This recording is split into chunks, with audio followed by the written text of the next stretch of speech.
घटना आहे नालासोपारामधून। वसईत रविवारी संध्याकाळी बंद घरात 3 तरुणांचे मृतदेह सापडले आहेत।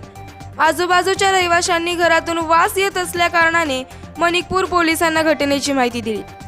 पोलिसांनी घटनास्थळी जाऊन मृतदेह ताब्यात घेऊन शवविच्छेदन करण्यासाठी नवघर प्राथमिक आरोग्य केंद्रात पाठवण्यात आले आहे।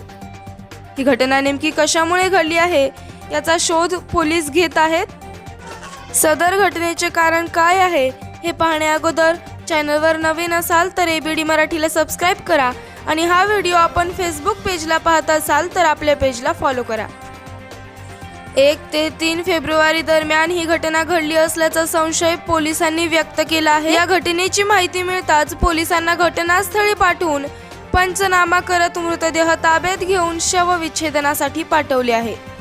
घराचा दरवाजा आतून बंद होता। गॅस लिकेजने ही घटना झाल्याचा संशय पोलीस घेत आहेत। नेमकी घटना कशामुळे झाली आहे हे शवविच्छेदन अहवाल आल्यावर स्पष्ट होईल।